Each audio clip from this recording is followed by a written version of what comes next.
ये कहानी एक ऐसे ह्यूमनॉइड की है जो कभी भी अपने मेंशन से बाहर नहीं निकला, पर एक बार जब एक औरत वहां पर आती है तो वो उसे अपने साथ अपने घर ले जाती है। इसके बाद उसका पूरा जीवन बदल जाता है। Bollywood silver screen presenting Edward scissorhands. कहानी की शुरुआत में एक ओल्ड लेडी को दिखाया जाता है जो अपनी ग्रैंड डॉटर को सोने से पहले कहानी सुनाती है। वो उस छोटी सी बच्ची को बताती है कि बहुत सालों पहले एक शहर में एक लेडी होती है जिसका नाम होता है पैग। पैग घर घर जाकर मेकअप का सामान बेचा करती थी। एक दिन उसका कुछ भी सामान नहीं बिकता और जब वो अपनी गाड़ी में बैठती है तो उसे गाड़ी के मिरर में पहाड़ की चोटी पर एक बहुत पुराना महल दिखता है। वो उस जगह पहुंच जाती है और जब वो महल के बाहर बगीचे को देखती है तो पूरी तरह से हैरान हो जाती है, क्योंकि उसने अपनी पूरी जिंदगी में इतना खूबसूरत बागीचा कभी नहीं देखा था। यहाँ पर जितने भी पेड़ पौधे होते हैं वो अलग अलग डिजाइन के होते हैं। पैग अब महल के अंदर चली जाती है और वो वहां पर देखती है कि बहुत बड़ी बड़ी मशीन्स है। इन मशीन्स को देखकर उसे ऐसा लगता है कि जैसे यहाँ पर कोई एक्सपेरिमेंट्स करता हो। और जब वो चारों तरफ देख ही रही होती है तभी उसे ऊपर से आहट आती है। वो ऊपर के कमरे में जाती है जो पूरी तरह से खाली होता है। पैग देखती है कि वहां कॉर्नर पर कोई छुपा हुआ है। वो उसे बाहर आने के लिए कहती है और जब वो लड़का उसके सामने आता है तो पैग पूरी तरह से डर जाती है, क्योंकि उसके हाथ में बहुत सारी सीजर्स होती हैं। पैग कहती है मैं गलती से यहाँ पर आई। पैग वहां से जाने लगती है। वो लड़का कहता है प्लीज डोंट गो। पैग रुक जाती है। पैग उसे कहती है कि तुम्हारे हाथ में जो भी है उसे नीचे रख दो। पर अगले पल उसे एहसास होता है कि उसके हाथ में कुछ भी नहीं है, बल्कि ये उसके हाथ हैं जिसमें उंगलियों की जगह अलग अलग साइज की सीजर्स यानी कि कैंचियां हैं। पैग उससे पूछती कि तुम्हारा नाम क्या है। वो कहता है कि मेरा नाम एडवर्ड है, मैं कंप्लीट नहीं हो पाया। पैग देखती है कि उसके चेहरे पर बहुत सारे कटने के निशान होते हैं। वो समझ जाती है कि उसकी उंगलियां जो कि सीजर्स हैं उसी से उसका चेहरा कटा है। पैग उसके पास जाकर उसके चेहरे के निशानों को देखने लगती है। एडवर्ड थोड़ा सा घबरा जाता है। पैग समझ जाती है कि एडवर्ड अकेला है, वो घबराया हुआ है, इसीलिए वो उसे अपने साथ अपने घर पर चलने के लिए कहती है। एडवर्ड उसके साथ चलने के लिए तैयार हो जाता है और जब वो पैग के साथ गाड़ी में उसके घर जा रहा होता है तो चारों तरफ बड़ी हैरानी से देख रहा होता है, क्योंकि पहली बार वो महल से बाहर निकला होता है जहां पर वो पूरी तरह से अकेला था। पैग एडवर्ड को पहनने के लिए कुछ कपड़े देती है, पर एडवर्ड के हाथ ऐसे होते हैं कि वो उन कपड़ों को नहीं पहन पा रहा होता। इसीलिए पैग उसकी मदद करती है और रात को जब पैग अपने बेटे और अपने हस्बैंड के साथ डिनर टेबल पर बैठती है तो एडवर्ड भी उनके साथ बैठा होता है, जिसे अपने हाथों की वजह से खाना खाने में बहुत तकलीफ हो रही होती है। अब अगले दिन पैग के हस्बैंड जब बाहर पेड़ों की कटिंग कर रहे होते हैं तो वहां पर एडवर्ड भी होता है और एडवर्ड जिस पेड़ के सामने होता है वो उसे काटना शुरू कर देता है और अगले पल वहां पर जो झाड़ होता है उसके बदले वहां पर एक डायनासोर बन गया होता है। दरअसल इस तरह की आर्ट को टोपियरी कहा जाता है, जिसमें पेड़ पौधों को शेप देकर उसके आकार को बदलकर अलग अलग डिजाइन बनाए जाते हैं। एडवर्ड इस काम में माहिर होता है। पैग के हस्बैंड और उसका बेटा देखकर पूरी तरह से हैरान होते हैं। एडवर्ड इसके बाद वहां पर एक दूसरे झाड़ को काटकर पैग की पूरी फैमिली को बनाता है, जिसमें पैग, उसका हस्बैंड, उसका बेटा और उसकी बेटी भी होती है। ये देखकर पैग और उसका पूरा परिवार बहुत खुश हो जाता है। यहाँ पर अब पैग के पड़ोसी आते हैं जो एडवर्ड से यानी कि पैग के नए मेहमान से मिलना चाहते हैं। वो कहते हैं कि शाम को हम तुम्हारे घर खाने पर आएंगे। अब यहाँ पर पैग और एडवर्ड दोनों के दोनों शाम के खाने की तैयारी कर रहे होते हैं, जिसमें एडवर्ड बहुत सारी खाने की चीजों को अपने सीजर्स वाले हाथों से काटता है और जब वो देखता है कि पैग एक डिब्बे को मशीन से खोल रही है तो यहाँ पर वो अपने फ्लैशबैक में चला जाता है, जहाँ पर उसी महल को दिखाया जाता है जिस महल के अंदर से पैग एडवर्ड को यहाँ पर लेकर आई है। वहां पर एक बूढ़े वैज्ञानिक को भी दिखाया जाता है जिसने एक ऐसी मशीन बनाई होती है जिसमें खाने की चीजें बन रही होती है जो पूरी तरह से ऑटोमेटिक होती है। और तभी वैज्ञानिक एक रोबोट के पास जाता है जिसके सीजर्स वाले हैंड्स होते हैं जो सैलिड काट रहा होता है और वो एक दिल शेप वाली खाने की चीज को उस रोबोट के दिल के पास लगाता है। यहाँ पर हमें समझ में आ जाता है कि ये एडवर्ड ही था जो इस वक्त पूरी तरह से मशीन है। ये वो पल होता है जब वैज्ञानिक को पहली बार आइडिया आया था कि इस रोबोट को और भी एडवांस किया जा सकता है। वो उस पर काम करता है और धीरे धीरे उसे इंसानों की तरह बना देता है। ये एक ह्यूमनॉइड है जो इंसानों की तरह तो दिखता है पर अंदर से ये रोबोट है। वो इन्वेंटर, वो वैज्ञानिक इस रोबोट के अंदर हर वो फीलिंग्स डालता है जो इंसानों के अंदर होती है। उसे पूरी तरह से इंसान बनाने के लिए वो उसे हर तरह की नॉलेज देता है। वो उसे पोइट्री भी पढ़कर सुनाता है। पर अभी भी इसके हाथ सीजर्स होते हैं, क्योंकि पहले इस रोबोट का काम सैलेड काटने का था। कहानी वापस पैक के घर पर आती है, जहां पर उसके सभी नेबर्स, उसके सभी फ्रेंड्स पार्टी करने के लिए आ गए होते हैं। वो सब के सब एडवर्ड को देखने के लिए एक्साइटेड होते हैं। वो उसके हाथ देखकर हैरान भी होते हैं, पर फिर भी सब उससे अच्छे से बात करते हैं, उसके साथ दोस्ती करते हैं। अब रात को जब एडवर्ड अपने कमरे में सो रहा होता है तो उस कमरे में पैक की बेटी किम आती है, जो अपने दोस्तों के साथ बाहर घूमने के लिए गई थी। उसे एडवर्ड के बारे में कुछ भी नहीं पता होता। एडवर्ड भी उसे देखकर पूरी तरह से सहम जाता है।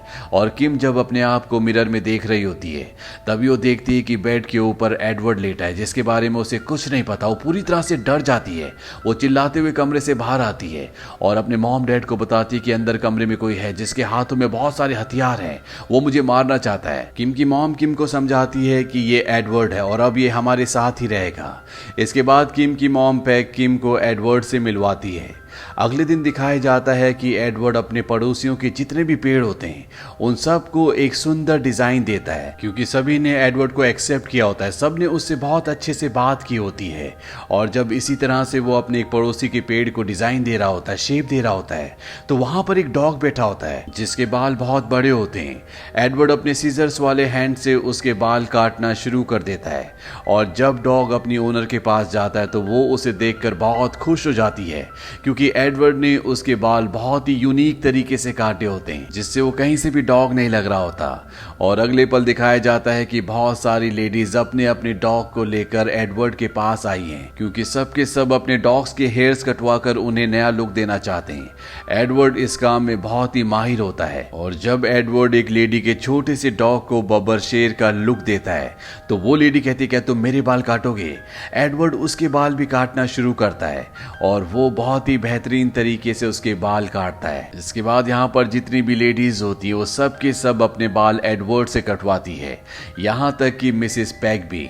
वहीं अब धीरे धीरे एडवर्ड के काम को देखकर उसकी पॉपुलैरिटी बढ़ना शुरू हो जाती है।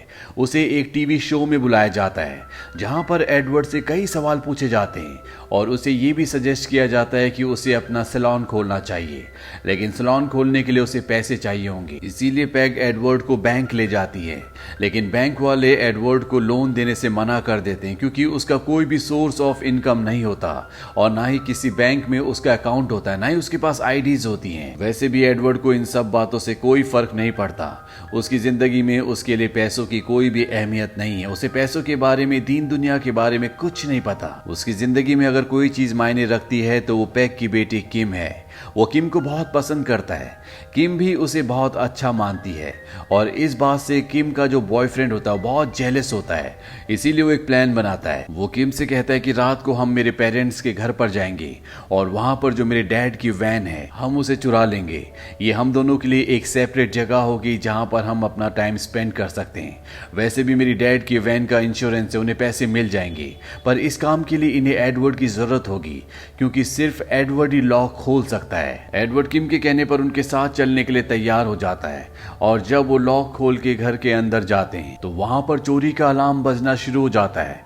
जिस रूम में एडवर्ड होता है वहां के सारे शटर्स अपने आप ही डाउन होना शुरू हो जाते हैं। बाहर से किम और उसका बॉयफ्रेंड भाग जाते हैं।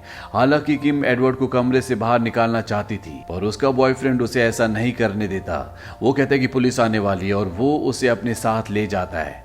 दरअसल किम का जो बॉयफ्रेंड होता है वो एडवर्ड से जेलस होता है, क्योंकि किम एडवर्ड को पसंद करती है। अब एडवर्ड को पुलिस पकड़ लेती है, पर एडवर्ड नहीं बताता कि उसके साथ किम और उसका बॉयफ्रेंड भी था। एडवर्ड को जज के सामने पेश किया जाता है, पर एडवर्ड को जज को छोड़ना पड़ता है, क्योंकि उनके मुताबिक एडवर्ड कई सालों से अकेला था। उसे सही और गलत के बीच में कोई भी फर्क नहीं पता। एडवर्ड घर वापस आ जाता है, जहां पर किम एडवर्ड को थैंक्स कहती है, क्योंकि उसने उनका नाम नहीं बताया था। वो कहती कि मुझे तुम्हें सच्चाई बता देनी चाहिए थी कि हम चोरी करने के लिए गए थे और वो मेरे बॉयफ्रेंड का घर था। एडवर्ड कहता है कि मुझे पता था। किम उससे कहती फिर तुमने ऐसा क्यों किया? वो कहता है क्योंकि तुमने मुझसे कहा। ये सुनने के बाद किम के दिल में जो उसके लिए प्यार और रिस्पेक्ट होती है वो और भी बढ़ जाता है। अब क्रिसमस का दिन आता है जहां पर एडवर्ड बर्फ से किम के लिए एक बहुत बड़ी एंजल की मूर्ति बनाता है और जब वो उसे तराश रहा होता है तो चारों तरफ हवा में बर्फ उड़ना शुरू हो जाती है। किम को गिरती हुई बर्फ बहुत अच्छी लगती है, वो उसके नीचे पूरी तरह से खो जाती है। एडवर्ड ने किम को नहीं देखा होता, वो अपने काम में पूरी तरह से व्यस्त होता है। तभी वहां पर किम का बॉयफ्रेंड आ जाता है। वो एडवर्ड को जोर से हे कहता है जिससे उसका ध्यान भटक जाता है और गलती से किम का हाथ कट जाता है। किम की मॉम पैक बाहर आ जाती है। किम अपनी मॉम को बताती है कि ये एक एक्सीडेंट था।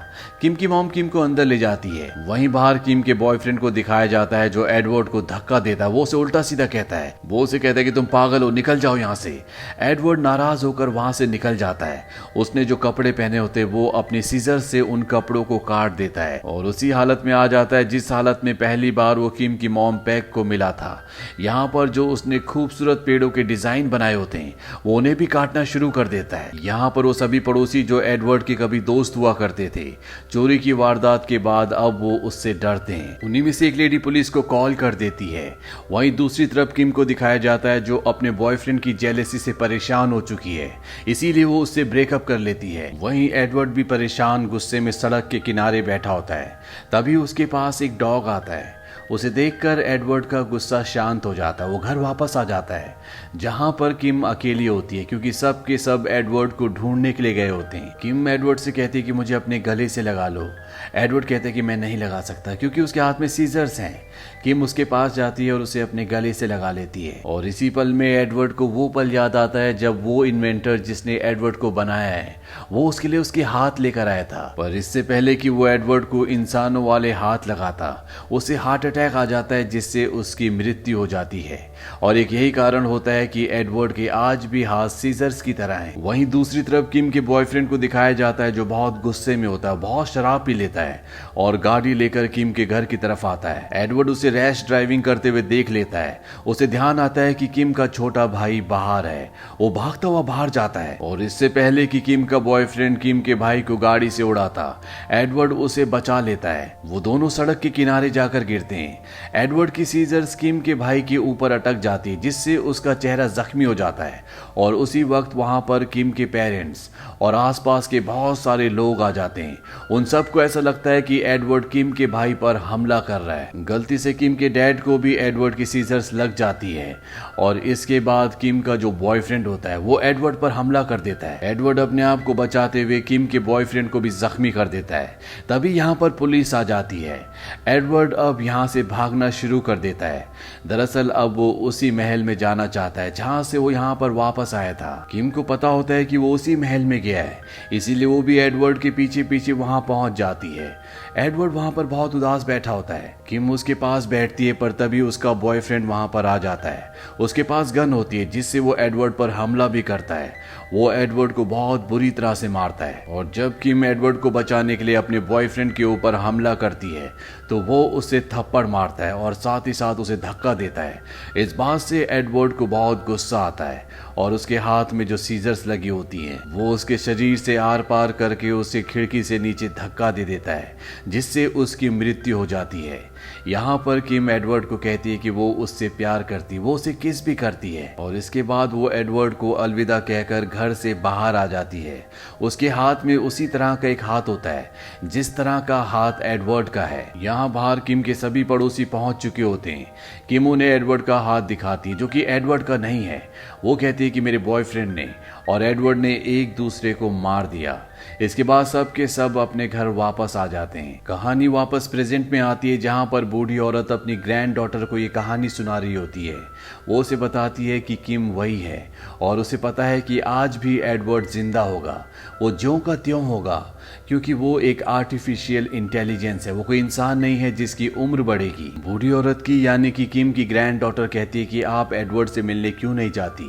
किम कहती है कि अब मैं बूढ़ी हो चुकी हूँ, मैं चाहती हूँ कि एडवर्ड हमेशा मुझे उसी तरह से याद रखे जिस तरह से उसने मुझे आखिरी बार देखा था।